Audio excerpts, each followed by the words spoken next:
ఆరోగ్యవంతమైన వాతావరణంలో తయారు చేయబడిన కమ్మని ఊరగాయలు, పొడులు, వడియాలు మరియు అప్పడాలు జంధ్యాల ఫుడ్స్. ఒక మంచి డైలాగ్ చెప్పి వ్యూవర్స్ అందరి చేత ఒకసారి ఒక విజిల్ వేయించుకున్నాం.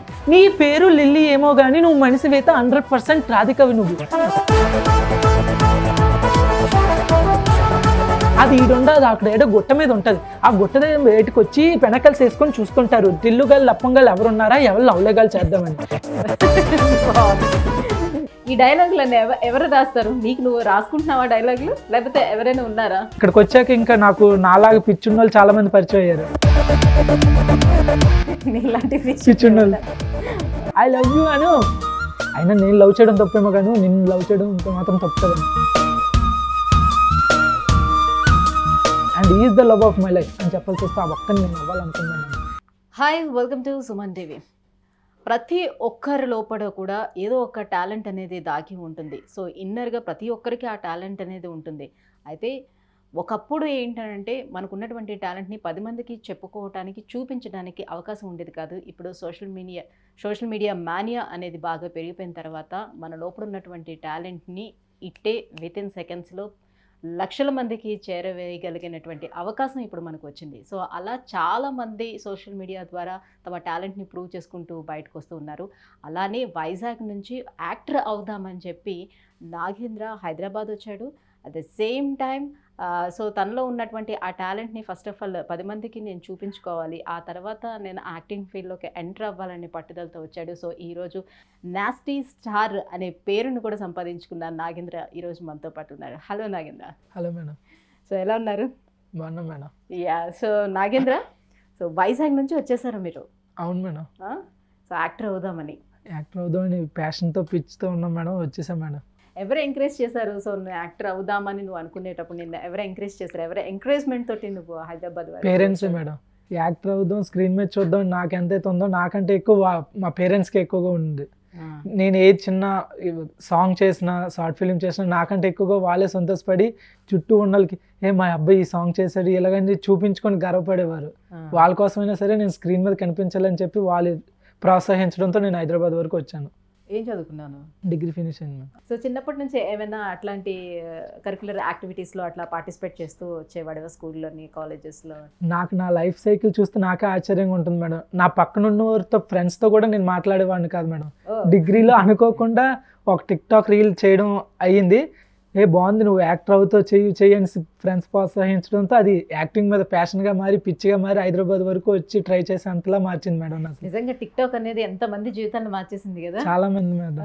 నా లైఫ్ని కూడా మార్చింది. సో టిక్ టాక్ వచ్చిన తర్వాతే ప్రతి ఒక్కరు టాలెంట్ కూడా బయటకు వచ్చినట్టుగా అనిపించింది కదా. ఇప్పుడు సోషల్ మీడియా, టిక్ టాక్ ఇలాంటివి రావడం వల్ల చాలా మంది ప్రూవ్ చేసుకోగలుగుతున్నారు వాళ్ళలో ఉన్న టాలెంట్ని. చాలా యూజ్ అవుతుంది. టిక్ టాక్ ని బ్యాన్ చేస్తే అనిపించలేదు? బాధేసింది మేడం. తర్వాత ఇన్స్టాగ్రామ్ వచ్చింది కదా మేడం, సర్దుకుపోయారు అలా. సో ఎట్లా మరి నువ్వు హైదరాబాద్ వచ్చిన తర్వాత నెక్స్ట్ ఈ ఈవెంట్స్లోని వీటిల్లో నేను డైలాగ్స్ చెప్పడానికి ఎట్లా నీకు ఛాన్స్ దొరికింది? నాకు ఫస్ట్ ఈవెంట్లో అయితే మేడం వైజాగ్లో సీతారామం అనే ప్రీ రిలీజ్ ఈవెంట్కి టికెట్లు నేను అనుకోకుండా యూట్యూబ్ స్క్రోల్ చేస్తుంటే టికెట్స్ అవైలబుల్ అని వచ్చింది. టికెట్ బుక్ చేయడం జరిగింది, ఈవెంట్కి వెళ్ళడం జరిగింది. అనుకోకుండా ఆ రోజు నాకు మైక్ రావడం జరిగింది. నేను డైలాగ్ చెప్పాను, తర్వాత స్టేజ్ మీదకి వెళ్ళి దుల్కర్ సల్మాన్ సార్ గురించి స్పీచ్ ఇచ్చాను, డ్యాన్స్ వేసాను. ఆ రోజు నాకంటే మా అమ్మ వాళ్ళు, నా చుట్టుపక్కల ఉన్న వాళ్ళు నువ్వు స్టేజ్ మీదకి కూడా ఎక్కువ మైక్ పట్టుకొని మాట్లాడు అని చెప్పి ఎంకరేజ్ చేసి ప్రోత్సహించారు మేడం. ఇంకా హైదరాబాద్ వచ్చాక కూడా ఇక్కడ ఎక్కువ ఈవెంట్స్ జరుగుతాయి వైజాగ్ అంటే. ఇంకా అవ్విన ప్రతి ఈవెంట్కి నాకు టైం సెట్ చేసుకుని మరీ వెళ్ళేవాడిని, నిద్రలు మాని తిండి మాని మరీ వెళ్ళేవాడిని. మైక్ రావడమే తక్కువ మేడం, వస్తే మాత్రం నాలో ఉన్న టాలెంట్ని ప్రూవ్ చేసుకుందామని డైలాగ్స్ చెప్పడం విపరీతంగా డిఫరెంట్గా ట్రై చేసేవాడిని మేడం. అంటే ఇక్కడ ఈవెంట్స్ కంటే ఈవెంట్ పాస్లు అవి కూడా దొరకాలి కదా, ఈవెంట్కి వెళ్ళటానికి అక్కడ అలాంటి అవకాశం ఎవరు కల్పించేవారు?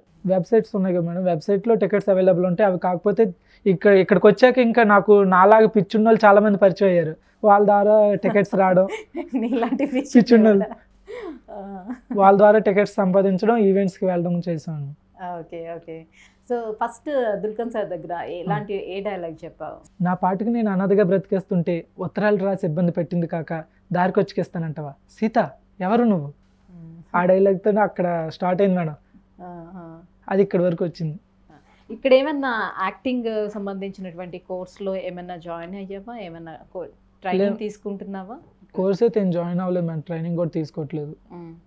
మరి ఎట్లా నీకు అవకాశాలు ఈ రకంగా ఓన్లీ సోషల్ మీడియాని బేస్ చేసుకుని వెళ్దామని అనుకుంటున్నావా? ఎట్లా మనకి సోషల్ మీడియా నుంచి వచ్చిన వాళ్ళు చాలా మంది ఉన్నారు మేడం. వాళ్ళ ఇన్స్పిరేషన్ మనకి రీసెంట్గా తీసుకుంటే సుహాస్ గారు యూట్యూబ్లో షార్ట్ ఫిలిమ్స్ తీసుకొని 720p నుంచి ఇప్పుడు ప్రెసెంట్ 70mm లీడ్ చేస్తున్నారు. తను తీసిన ప్రతి మూవీ హిట్ అయింది.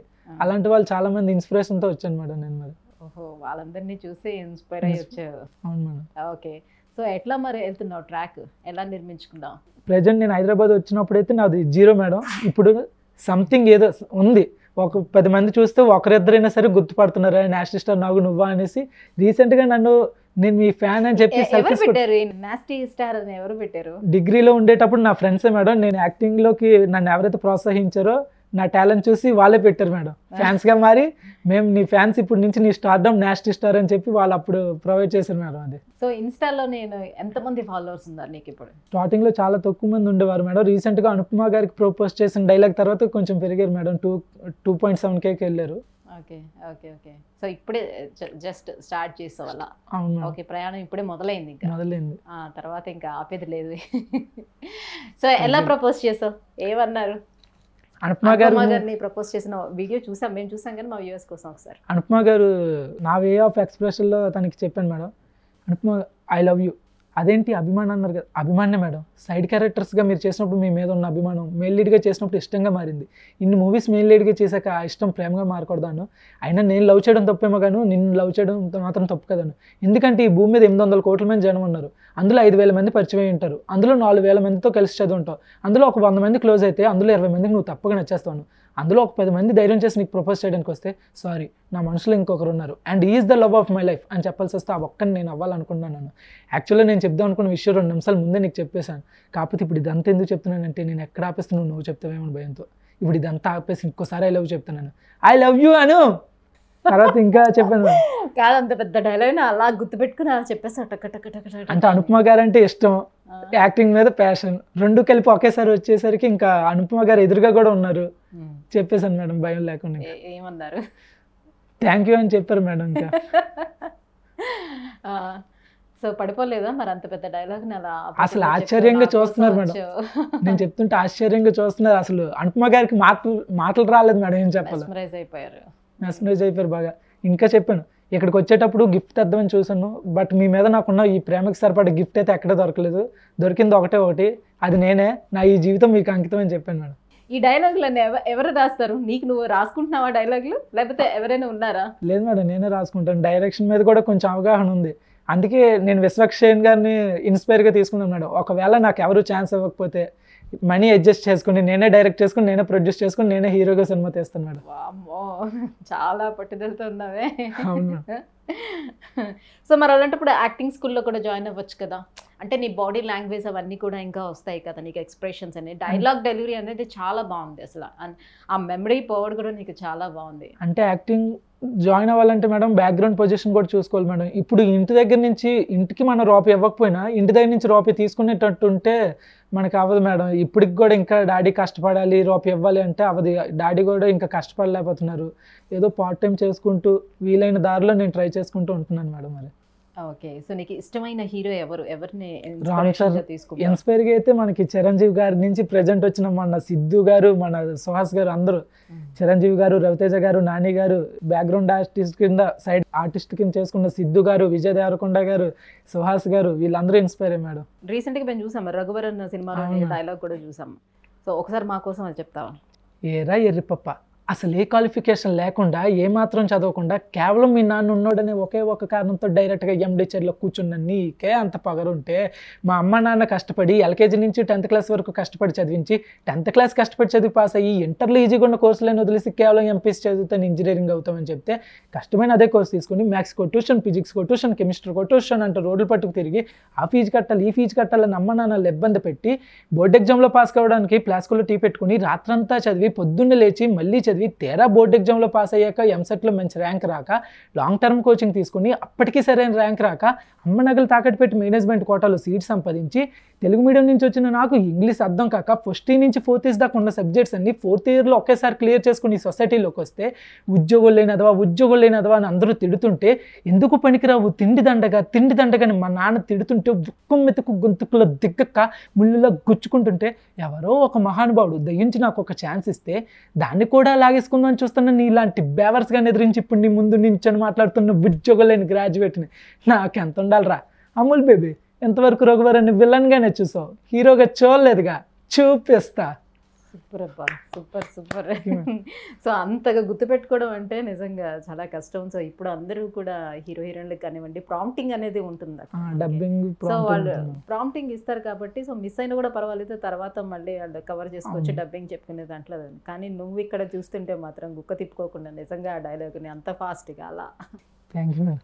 సో ఇన్ని ఈవెంట్స్కి తిరుగుతున్నావు కదా, సో చాలామంది సినిమా వాళ్ళు కూడా పరిచయం అవుతూ ఉంటారు కదా, సో ఎవరి దగ్గర నుంచి ఎలాంటి ఆపర్చునిటీస్ ఏమి రాలేదమ్మా? రీసెంట్గా మన నాన్నగారు డైలాగ్ చెప్పినప్పుడు కూడా వింధ్య గారు, అంటే నేను చాలామంది యాంకర్స్తో మాట్లాడాను మేడం, చాలామంది నన్ను రికగ్నైజేషన్ చేశారు. కానీ వింధ్య మేడం అనేసి మనకి ఐపీఎల్ కామెంటరీ యాంకర్ ఉంటుంది, ఆవిడైతే మాత్రం చాలా బాగా రికగ్నైజేషన్ చేశారు. మొన్నైతే అడిగారు కూడా, ప్రొడ్యూసర్లు ఎవరైనా ఈ ఈవెంట్ చూస్తున్నట్టయితే మీకు చేతులు జోడించి అడుగుతున్నారు తనకి ఏమైనా ఛాన్స్ ఉంటే ఇవ్వండి అని చెప్పి ఆవిడ కూడా అడిగారు. మేబీ ఛాన్స్ వస్తుందేమో అని వెయిట్ చేస్తున్నాను మేడం.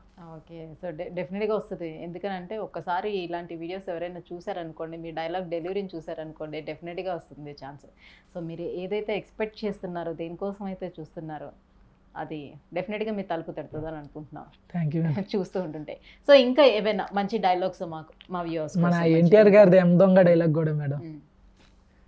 యమా ఏమంటివి మానవ జాతి నీచమా, ఎంత మాట వైతరిని వరకు వెంటాడి వేధించి ముప్పతిప్పలు పెట్టి మీ ధర్మసూత్రములు సైతం మంట కలిపి పతి ప్రాణములు దక్కించుకున్న నారిమ్మని సావిత్రదే జాతి మానవ జాతి తన భక్తితో సాక్షాత్ పరమశివుడిని ప్రత్యక్ష గావించి మీ ధర్మసూత్రములు సైతం గడ్డి పుస్తగా భావించి ప్రాణహారములైన మిమ్మల్ని ప్రాణభయంతో పరిగెట్టించిన పసివాడు మార్కండేయుడిదే జాతి మానవ జాతి నీచమన్న మా జాతి మూలమన ఏనాడో అప్రతిష్టం మూటగట్టుకున్న మీరు నేడు జాతి అన్న మమ్మ హవేలను చెయ్యుటయ.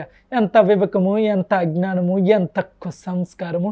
నేటి నుంచి దేవుడు అధికుడు నర్మడు అదముడు అన్న కించభావంని కూకుటి వేలతో సైతం ప్రకలించి వేసుట. ముక్కులు పొందే ముక్కుడు దేవతలు, దిక్కులేల అష్టదిక్పాలకులు, మణుగన్నిచ్చే పంచభూతముల సైతం జయహో నరుడని సింహాసనం అధిష్ఠించుటయ్య.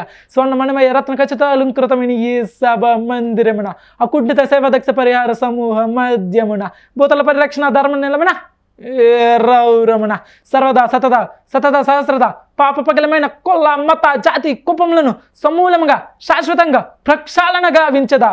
Any doubts? ఇప్పుడు ఎన్టీఆర్ గారికే కొట్టారు చెప్పట్లేదు నిజంగా అక్కడ, ఎందుకంటే ఆయన కూడా ఇట్లానే అసలు సింగిల్ టేక్లో చెప్పేశారనట మొత్తం డైలాగ్ అంతా. ప్రిపేర్ అయిపోయి అన్ని సింగిల్ టేక్లో, మాక్సిమం ఆయన డైలాగ్స్ అన్ని కూడా అలానే చెప్తారంట సింగిల్ టేక్లో. ముందుగా నేను ప్రిపేర్ అయ్యాను. ఎన్టీఆర్ గారు తర్వాత మళ్ళీ ఇప్పుడు మిమ్మల్ని చూస్తున్నాను. ఎంత టైం తీసుకుని ఉంటుంటో ఇదంతా ప్రిపేర్ అవ్వడానికి? ఎప్పుడు నేను టైం అయితే క్యాలిక్యులేట్ చేయలేదు మేడం. టైం అసలు అందులోకి ములిగితే టైం తెలియదు మేడం. నేర్చుకున్నామా మనం ప్రొసీడ్ అయ్యామా అనేసి ఉంటుంది మేడం. ఆ పిచ్లో టైం అనేది పట్టించుకోము ఇప్పుడు. సో కాలేజ్ డేస్ నుంచి స్టార్ట్ చేసావు, నీ ఫ్రెండ్స్ అంతా కూడా ఎట్లా ఎంకరేజ్ చేస్తుండే? ఎందుకు అంటే ఓన్లీ ఇప్పుడు సినిమాల్లోనే కనిపించాలి, సినిమా తీయాలని కాకుండా ఇంకా స్టార్టింగ్ స్టేజ్ ఉన్నాయి కదా, ఇప్పుడు మీరు అన్నట్టు షార్ట్ ఫిల్మ్స్ తీశారు. సో అప్పుడెప్పుడు చిన్నప్పుడు మీరు అక్కడ ఏదో వైజాగ్లో తీశారు కదా, ఇప్పుడు అట్లా షార్ట్ ఫిల్మ్స్ నుంచి వెబ్ సిరీస్ నుంచి అట్లా స్టార్ట్ చేస్తూ రావచ్చు కదా నెమ్మదిగా? సింగిల్ అయిపోయింది మేడం. ఇక్కడికి వచ్చాక నాకు అనేది టీమ్ లాగా ఇక్కడ ఎవరు లేరు, ఇక్కడ ఎవరు తెలియని వాళ్ళు. అంటే ఎవరినైనా కొంచెం చేయొద్దన్నా మన దగ్గర బడ్జెట్ ఉండట్లేదు కెమెరా తీసుకుందన్నా. సో వేరే వాళ్ళు కెమెరాతో వాళ్ళు షార్ట్ ఫిల్మ్స్ తీస్తుంటే నాకు ఛాన్స్ ఇస్తే నేను యాక్ట్ చేస్తున్నాను ఇక్కడ కూడా. డిగ్రీ వరకు అయితే మాత్రం మా ఫ్రెండ్స్ దగ్గరుండి ఏమైనా చిన్న హెల్ప్ కావాలన్నా చేసి ప్రోత్సహించేవారు. డిగ్రీలో మా కాలేజ్లోనే ఆడిషన్స్ జరిగాయి మేడం. ఆ ఆడిషన్స్కి క్లాస్ జరుగుతుంటే క్లాస్లో టీచర్ని వాళ్ళు పర్మిషన్ అడిగి నన్ను దగ్గరుండి తీసుకెళ్ళి వాళ్ళు అక్కడ నాతో పాటు వెయిట్ చేసి మొత్తం అక్కడ సెలెక్ట్ అయినంత వరకు ఉన్నారు మేడం వాళ్ళు. అలా డిగ్రీ నుంచి మా ఫ్రెండ్స్ అయితే ఇప్పటికీ నేను పెట్టిన ప్రతి వీడియో చూడడం, కింద కామెంట్ పెట్టడం, వాళ్ళ స్టేటస్ అందరికీ షేర్ చేయడం అన్నీ చేస్తుంటారు మేడం. సో వాళ్ళు కూడా మంచి సపోర్టింగ్గానే ఉన్నారు. సో ఎన్ని రోజులు అవుతుంది మీరు ఇక్కడికి వచ్చేసి? 1.5 years అవుతుంది మేడం. హైదరాబాద్ వచ్చిన తర్వాత ఎలాంటి ఐ మీన్ వెబ్ సిరీస్ కానీ ఏ షార్ట్ ఫిల్మ్స్ కానీ ఏంటి? హైదరాబాద్ వచ్చాక రీసెంట్గా ఇలా ఈవెంట్స్కి వెళ్ళినప్పుడు పరిచయం అయ్యారు మేడం. నన్ను యాక్టర్గా పెట్టి షార్ట్ ఫిల్మ్స్ కూడా తీస్తున్నారు. అవి ఇంకా రిలీజ్ అవ్వలేదు, ఎడిటింగ్లో ఉన్నాయి కొన్ని. ఓకే. ఆడిషన్స్ కూడా వెళ్తున్నాను మేడం. కాకపోతే ఏమైందంటే మనకి కొన్ని ఆడిషన్స్ అనేవి ఫేక్ ఆడిషన్స్ కూడా జరుగుతున్నాయి. మనీ అడుగుతున్నారు. మీకు క్యారెక్టర్ కావాలంటే మనీ అడుగుతున్నారు. ఓకే. అలా అడిగేవి ఫేక్ అని నాకు తెలుసు. తర్వాత బడ్జెట్ కూడా ప్రాబ్లం వల్ల నేను ఇంకా ఆడిషన్స్ వైపు అలాంటివి తక్కువ చూపించాను మేడం. ఎందుకంటే ఒక 10 ఆడిషన్స్ జరిగితే 9 ఆడిషన్స్ అనేవి అలాంటివి ఉంటున్నాయి. సో మనకి సోషల్ మీడియా అనేది ఉంది కదా, ఈ విధంగా ట్రై చేద్దాం అని చెప్పి ఈ విధంగా ట్రై చేస్తున్నాను మేడం. జబర్దస్త్ లాంటి అవును మేడం. డ్రామా కంపెనీ లాంటివి ఇట్లాంటివి ఏమైనా ఒకసారి ట్రై చేస్తే సో అందులో కూడా నీ టాలెంట్ ని ప్రూవ్ చేసుకోవడానికి వెళ్ళాను మేడం. అసలు వాళ్ళు లోపలికి కూడా ఎలా చేయట్లే. అయితే నెంబర్స్ కూడా ఉన్నాయి, కొంతమంది పేర్లు చెప్పడం ఎందుకు, వాళ్ళకి కూడా అడిగాను. మన చేతిలో లేదు తమ్ముడు, డైరెక్టర్స్ చేతిలో ఉంటుంది. సో అలా వస్తే వెళ్తారా? అయితే వస్తే పక్క వెళ్తాను మేడం. నేను ఆల్రెడీ రీల్స్ కూడా పెట్టాను మేడం. నాకు బిగ్ బాస్ లేదా జబర్దస్త్, శ్రీదేవి డ్రామా కంపెనీ వీటిల్లోకి వెళ్ళాలని ఉంది, ఈ వీడియోస్ షేర్ చేయండి అని చెప్పి రీల్స్ కూడా పెట్టాను మేడం. డెఫినెట్గా టాలెంట్ ఉండే వాళ్ళని డెఫినెట్గా పిలుస్తారు, వాళ్ళు ఆదరిస్తారు, డెఫినెట్గా మనకి ఛాన్స్ వస్తుంది. బట్ ఒక టైం అనేది ఉంటుంది, ఆ టైం వచ్చేంత వరకు మనం వెయిట్ చేయాల్సి ఉంటుంది. అప్పటి వరకు మనల్ని మనం ప్రూవ్ చేసుకోవాల్సిన అవసరం కూడా ఉంటుంది. సో ఫైనల్లీ ఒక మంచి డైలాగ్ చెప్పి వ్యూవర్స్ అందరి చేత ఒకసారి ఒక విజిల్ వేయించుకుందాం మనం. ఓకే. రీసెంట్గా వచ్చిన టిల్లీ స్క్వేర్లో చెప్తాను మేడం. చెప్పు రాధిక, నేను నీకే విధంగా సహాయపడు. నా పేరు రాధిక కాదు, లిల్లీ. నీ పేరు లిల్లీ ఏమో కానీ నువ్వు మనిషివేత 100% రాధికవి. నువ్వు ఒక రాధికా జాతికి చెందిన ఆడపడుచువు. మీరందరూ రాధికా ఇన్స్టిట్యూట్ ఆఫ్ టెక్నాలజీ అనే కాలేజ్లో చదువుతుంటారు. అది ఈడుండదు, అక్కడ ఏడో గుట్ట మీద ఉంటుంది. ఆ గుట్ట దగ్గర బయటకు వచ్చి పెనకల్స్ వేసుకొని చూస్తుంటారు, టిల్లుగాళ్ళు లప్పంగాళ్ళు ఎవరున్నారా, ఎవరు లవ్లేగాలు చేద్దామని. నేను లాస్ట్ టైం మీ సూపర్ సీన్ కలిసాను రాధిక, ఆవిడ పేరు కూడా రాధికనే. ఆవిడ ర్యాగింగ్ నేను మస్తు ఎంజాయ్ చేసిన, చాలా బాగుండేది. ఒక టిల్లు ఉన్నంత వరకు ఒక రాధిక ఉంటుంది. ఒక రోమియో జూలియట్, ఒక లైలా మజ్ను, ఒక టిల్లు రాధిక. బాగుంది. సో నాకు తనే గుర్తుకొస్తున్నాడు, హీరో గుర్తుకొస్తా ఉన్నాడు చెప్తున్నంతసేపు కూడా. Very well done.